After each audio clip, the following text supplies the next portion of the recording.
experiencing that, please head over to blueorigin.com/live. As New Shepard awaits liftoff here, just T-minus 2 minutes, we'll go through a series of final vehicle checks. Let's await those checks and listen in. These are some of the really, unique design elements of the New Shepard vehicle. Yeah, you'll see there on your screen that gantry-way is retracting from the crew capsule. That is what the astronauts walk across to get into the crew capsule this morning, and it retracting is a great sign. This is all nominal. Soon we will see some additional checks.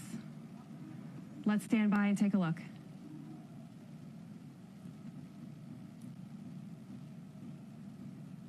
It looks like an absolutely beautiful day in West Texas. Here we go with the aft fin checks. Those fins are at the base of the rocket. They help to steer the vehicle upon ascent and descent. Them wiggling here is totally normal. We do this final check just a minute before launch.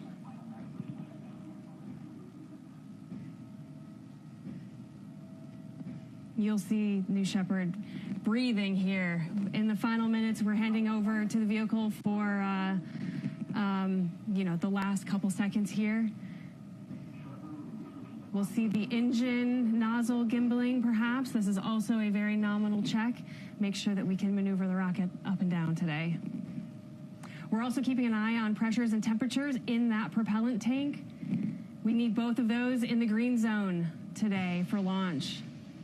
We're at T-minus 30 seconds. Let's hand it off to Mission Control and launch this rocket.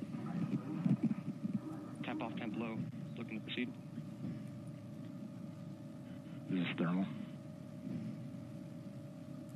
Believe so. T-minus 16, guidance internal. Yeah, go to proceed.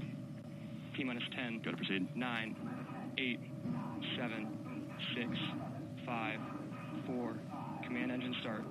2, 1, ignition.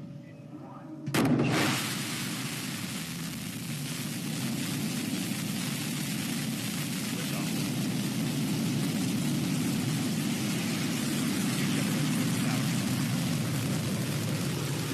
New Shepard has cleared the tower and is heading to space. Follow along with us on your screen. We have velocity picking up. We're gaining altitude as New Shepard pierces through the atmosphere. You see that BE-3 engine at 100% power level.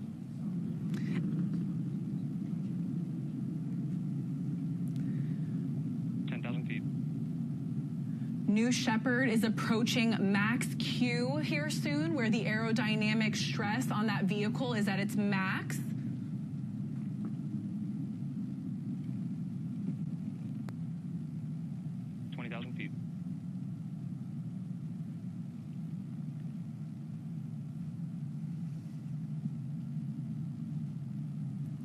New Shepard has passed max Q.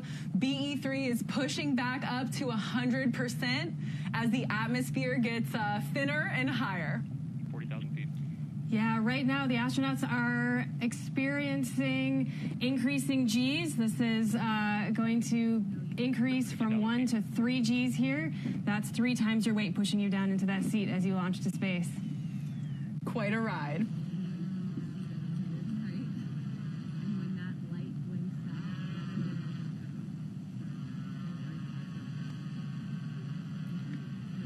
We're nearing 2 minutes of boost, about 2 minutes into our mission. So our next big milestone here is main engine cutoff, where that BE-3 engine will temporarily terminate.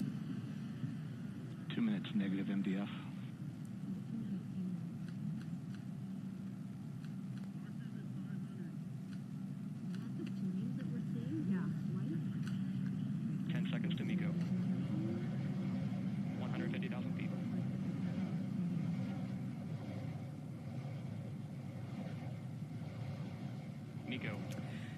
There it is, that MECO, or main engine cutoff. Our vehicle is now coasting at 2,000 miles per hour.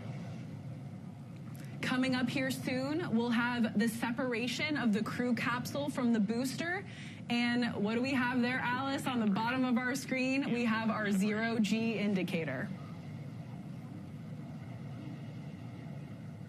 250,000 feet.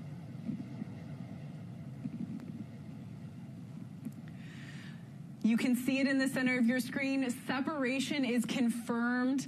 The crew capsule is floating in 0G as the New Shepard booster starts its descent back to the landing pad.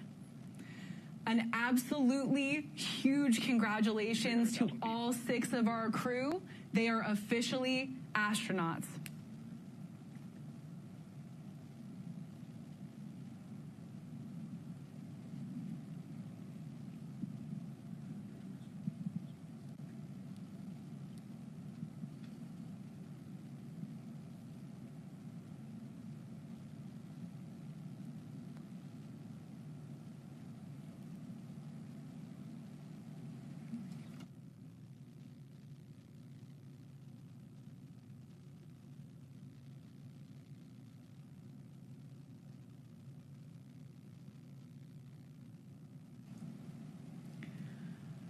Wow, I cannot imagine what our 6 astronauts are experiencing. They're seeing the curvature of the Earth from space, maybe doing a backflip or 2. You know, I can't confirm that right now, but that maybe is what I would be doing. And as we mentioned, you can see the separation between the crew capsule and the booster very clearly here in the center of your screen. So you can see this booster altitude is dropping rapidly, right? And the velocity is picking up as that New Shepard booster heads back to the West Texas desert. Yeah, I can imagine the astronauts are unbuckled from their seats right now, looking out those huge windows, enjoying a moment, taking some pictures together. The crew usually has something choreographed before the flight, so they know what they're doing up there, and I'm sure it's just a phenomenal moment they're all having together. I feel like Mark and Sharon on board are, you know, the astronaut experts, right? They're professionals here now on their second flight. They're the tour guides. Yes, yes.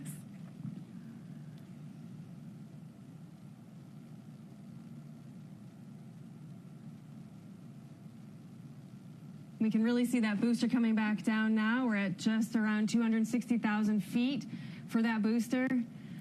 Yeah, and Alice, that booster lands about 2 miles north of where it took off from on our landing pad. At about 5.5 minutes here into the mission, the booster screaming back down to Earth and our astronauts enjoying 0G. So far today, we're seeing a perfectly nominal flight.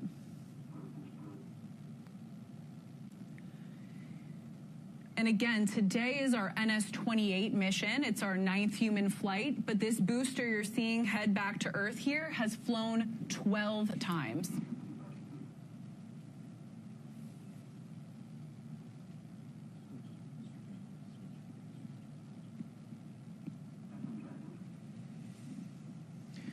You see that booster altitude is at about 80,000 feet. Those wedge fins, the steering fins, the ring fin, those unique design elements that we discussed earlier in the show are working together to guide the booster down to the landing pad.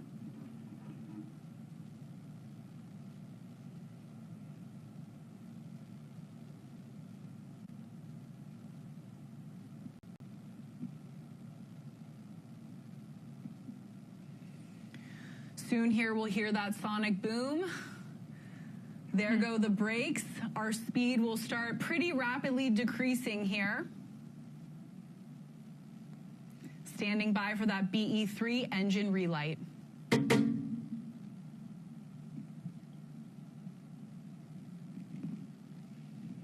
Just a gorgeous view. There's the BE-3 engine relight. The landing legs deployed, the West Texas dust in the air.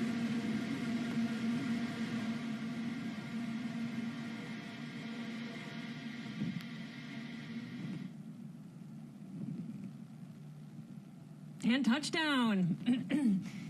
What an incredible sight to see. Let's let this dust clear and we'll see. There it is. The new Shepard booster.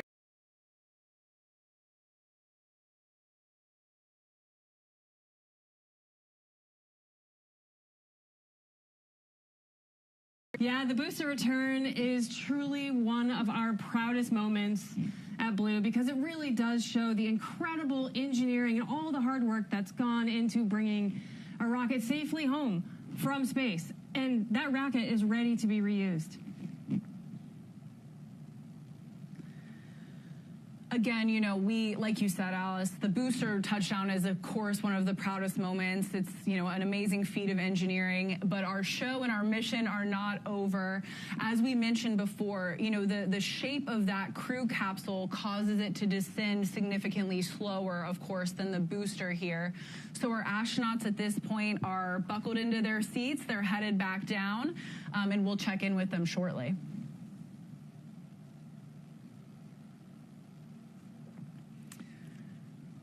And there is our capsule under 3 main parachutes. Now, what a beautiful sight to see. Oh my gosh, I love this. Now, while those parachutes are essential in providing a gentle touchdown for that crew capsule, it's also outfitted with a retro thrust system. That's going to be at the base of the crew capsule. You'll see that fire here shortly, just moments before touchdown. Yeah, and Alice, when that capsule is just about to land, it's only like 1 or 2 miles per hour. So, you know, the combination of the 3 main parachutes with that retro thrust system you just explained really bring it down for this nice, soft touchdown. And at this point, right, our astronauts, they had, you know, time and space. They flew on a rocket, and now they're coasting back to Earth, back to that West Texas desert, to their awaiting friends and family here shortly. Yeah, they're probably just starting to take some deep breaths here. Yes. We can see the beautiful view here of the capsule descending with the mountains in the background. We're just a few hundred feet from touchdown. What a beautiful flight today. You'll see our velocity there, Jackie, is just around 16 miles an hour. That will, like you said, decrease to just 1 or 2 miles an hour. Let's take a look. Watch for that cloud of dust. There it is. Our crew capsule is safely on the ground. A big touchdown moment there. Incredible sight to see. And, you know, now that our capsule is on the ground and our parachutes are there, it's time for our recovery team to drive out as a convoy to the crew capsule.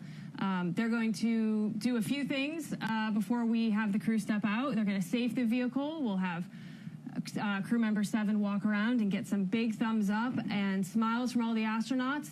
And then shortly we'll see a hatch opening. So let's stay tuned. Yeah, and Alice, I know you've actually driven these recovery vehicles out, racing out towards the desert to see the astronauts. What's that like? I hope to be a passenger in that car with you one day. It's a thrill. Oh my gosh, it's incredible to get out there and be in such a remote place and have such a cool and futuristic piece of engineering sitting out there waiting for us to let the 6 astronauts out. Love that contrast. And while we wait on our recovery crew to come out here, safe the vehicle, open the hatch, we have a very special guest joining us, one of our former New Shepard astronauts, someone who has experienced that very flight profile firsthand, Carson Kitchen, the youngest woman astronaut to cross the Kármán line. Let's patch in Carson. Hi, it's such a pleasure to be here with you today. Thank you for having me. This is just so exciting. I was getting a little emotional watching this thing that much. I can imagine, Carson. I'm so happy to see you. Now, you've been through this before, so you have a very, very unique perspective. Tell us, so our astronauts just flew on a rocket, they were in space, and they just landed back under those beautiful parachutes. What was going through your head? What do you think's going through their head in this moment? Honestly, I bet that they are just overcome with emotion. It's quite an interesting feeling being back on Earth. you're just so grateful for the experience that you just had because it really immediately changes your life. I was also really grateful to be home in one piece, to be completely honest with you. But I know that they're eager to reunite with your family and tell them all about the wonderful things that they just saw and that they felt. And to be completely honest, that they're a little bummed that the experience is over, wishing that they could spend a couple more minutes in space. Wow. And I mean, I can't even imagine that feeling. What an incredible experience. And I know it's probably hard to say, so I might let you say more than one. But if you had to pick a top highlight from your flight, what would you say was your favorite moment? I know this is a tough one. You are right. It's definitely tough to pinpoint. I would say a moment I remember quite vividly is right before making the operation when the sky starts to darken and time seems to start slowing down and everything gets a little quieter. That's when the whole experience became very real and very visceral for me, realizing that, okay, I'm actually going to space right now, that this is a process of happening and that this incredible dream of mine was coming true. It's truly unforgettable. Obviously, looking back at our bright fluorescent beating heart of Earth is surreal as well. Carson, your words are poetry. That's absolutely beautiful. Thank you for that description. Seriously. Now, tell us a little bit about the training experience, right? So how long are you in West Texas? How ready did you feel for your flight? Tell us a little bit about that. So you spend about 5 days in the astronaut village, but you spend about 2 of those days training with the crew member 7 and the rest of the astronauts. The training, they're very long days, but they're incredibly rewarding.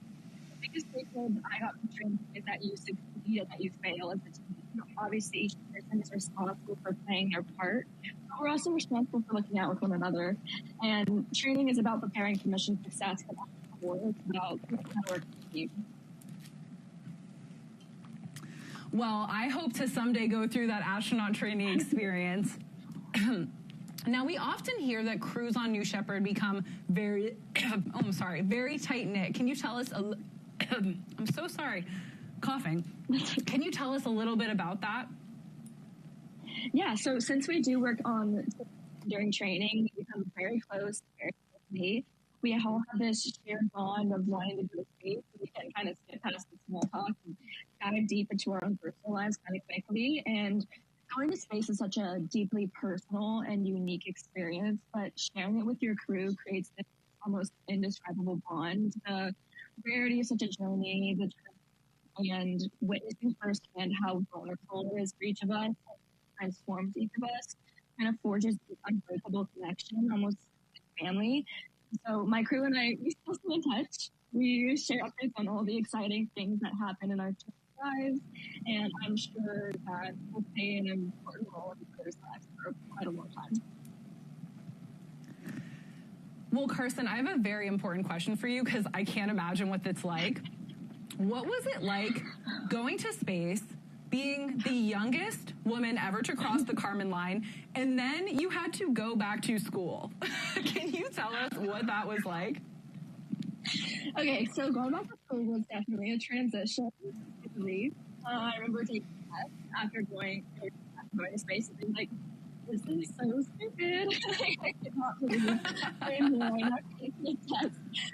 But it's been really exciting, actually, to be able to share this experience with members of my community. You know, going to space really changes your perspective on life and how lucky you are to be alive. And so while I do get, sometimes I'm annoyed or bored with the mundane school life, I'm still very grateful to be able to educate myself and to surround myself with an incredible community and to represent not only the greatest public school in the nation, UNC, but also the future of space explorers.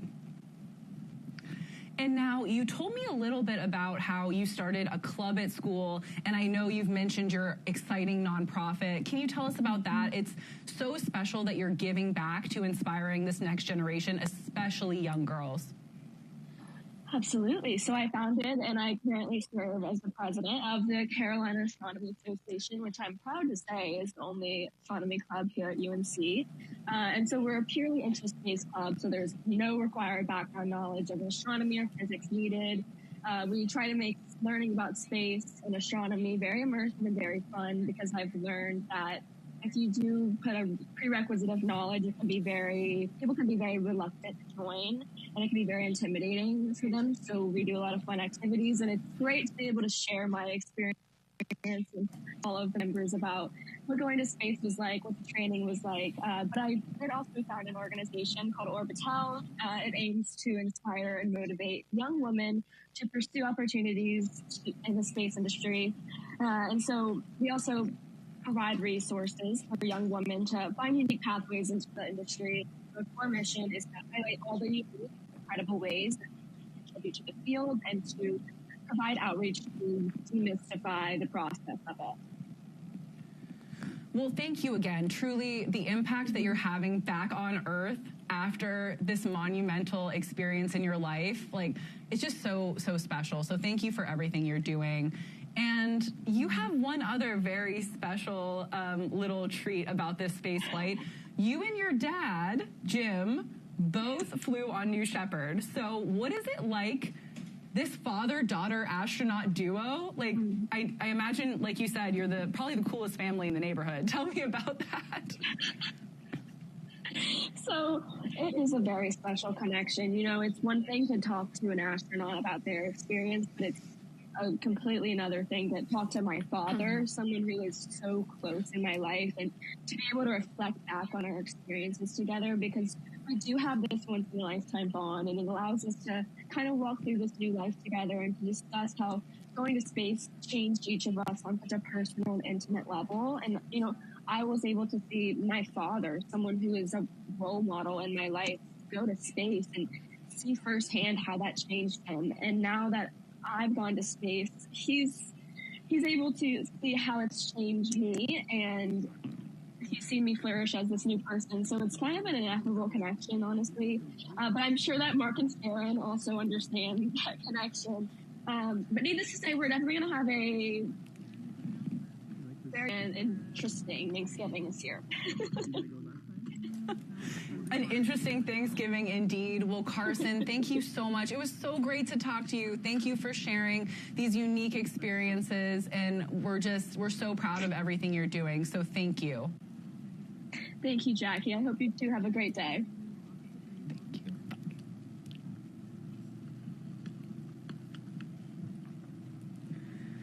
So Alice, the stairs are out. Our crew will be stepping out here shortly. What are these final touches going on here? Yeah, you'll notice that the astronauts are out of their seat. They're standing in the capsule, having their last final moments together before we crack that hatch open and let them reunite with all of their friends and family. What you're not seeing behind the camera are all of those friends and families lined up, waiting to give hugs and kisses and maybe a few tears to their loved ones.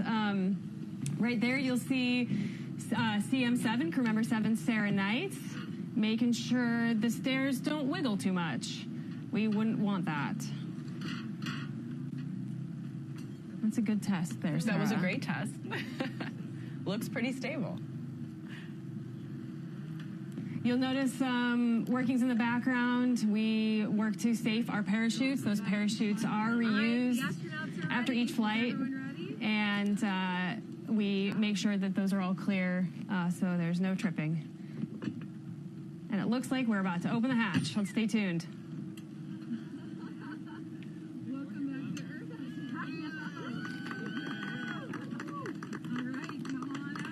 Some thunderous applause is always a good sign.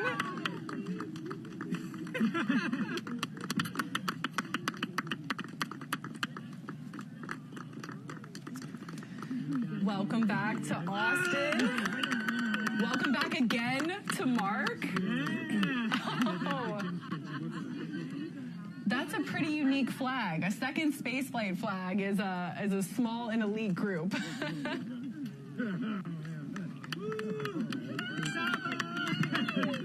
And welcome back again to Sharon, carrying a stuffed dog after her dog Saba. Welcome back to Hank. You're an astronaut, Hank. Congratulations.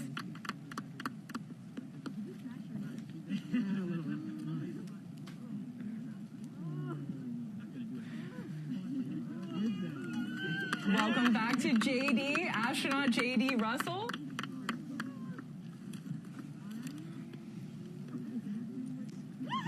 And last but certainly not least, the space gal herself, Emily Calandrelli, finally an astronaut. And there are those big hugs. Oh my gosh, what a special moment. I told you I'd see you in the capsule. Twice. And no roll, that's right. Man, that was like so smooth, it was scary. Congratulations. Hey, that was a good hit. Twice. I heard it. Twice. Don't worry, the spacecraft is okay. You guys, congratulations. Thank you. What a moment for everyone there.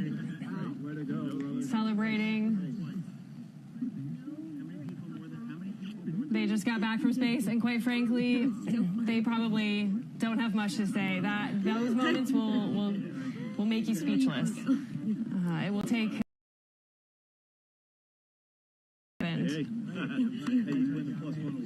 And I think one really special thing we heard about all these astronauts is that they are so philanthropic. They inspire the next generation, and I'm sure that this experience they're going to give back and share. I was like counting down to Miko. I was like, let us get to Miko. Come on. When we got to Miko, I was like, boom, I'm not scared anymore. That kick in your pants from separation is wild. It is wild. I had to tell my brain, like, this is normal. This is expected. It's supposed to be a kick in the pants. Oh, my gosh. And we got to weightlessness. I immediately turned upside down and looked at the planet. And then there was so much blackness. There was so much space. I didn't expect to see so much space. And I kept saying, like, that's our planet.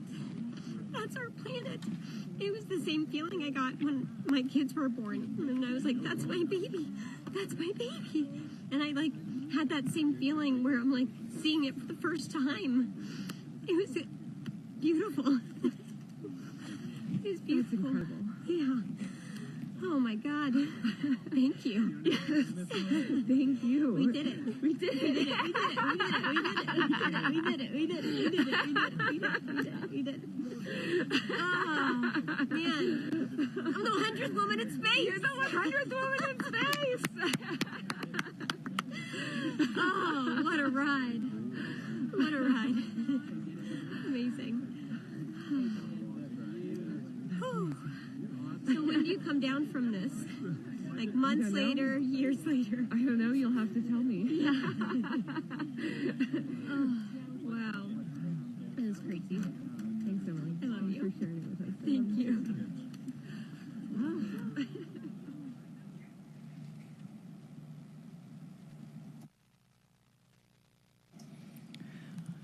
Well, if that doesn't inspire you, I don't know what will.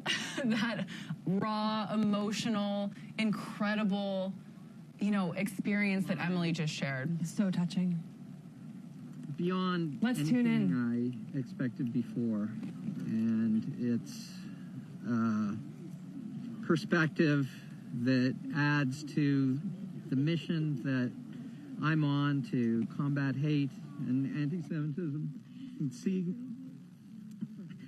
the world from up that high where you don't see the borders, you don't see the divisions, you don't see all of the lines that divide us, where we hate each other. We're all one people. We're on this very fragile, small planet. It's amazing. You can see the Pacific. You can see the Gulf of Mexico. It's like just incredible. I'm so grateful to you, Sarah, for all of the training that you provided, and it almost worked perfectly. I didn't quite get my crotch belt enough on the way down, but Phil, thank you. Honored to have I don't know. It'll take me a while to process this. I thought about my kids and my whole family. I was trying to deliver a message in the middle of space, and there's just so much going on in my head. But We're so proud. I can't wait to go again. Yeah, there you go. Follow the Hagels. Yeah. She's coming with me next time. We're gonna do the Hagel thing. There we go. You gotta think somebody's gotta take it up with the Hagels. You may want to go with Carry on the tradition. Hank's words about, seeing that we're all in this together. It's one Earth, we're all on together. That view from space, that overview effect, hearing Hank's, again, these emotional, these raw reactions is so special. Yeah, it's getting me emotional, quite frankly.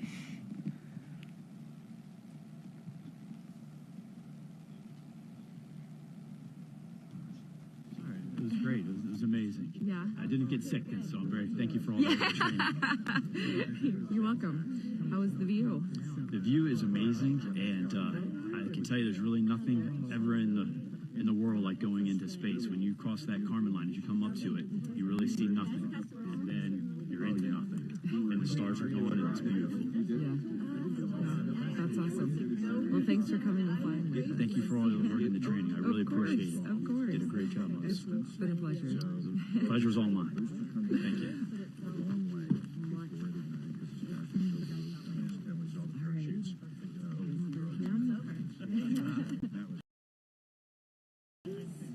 You want to tell us?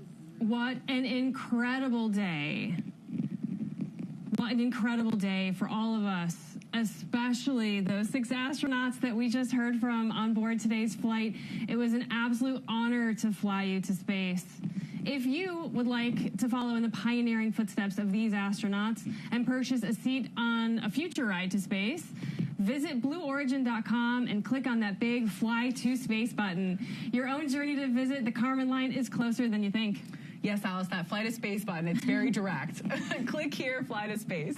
And if you'd like to purchase a mission patch or other swag to commemorate today's launch, head to the Blue Origin shop for patches, shirts. It's getting cold. You see a hat there. There's so much more. And in the center there's that patch for today's flight, which is what our astronauts wore on their flight suits, and it has a very special meaning behind it. The color pink and the girl in the signature pink overalls represents Emily Calandrelli. The center line in the 2 represents Sharon and Mark's second flight on New Shepard. You saw Mark come out of the capsule holding his 2 sign. The stars represent Austin Littoral's vision for people among the stars. The people at the bottom of the patch represent J.D. Russell's hope for generations of people expanding their understanding of the world.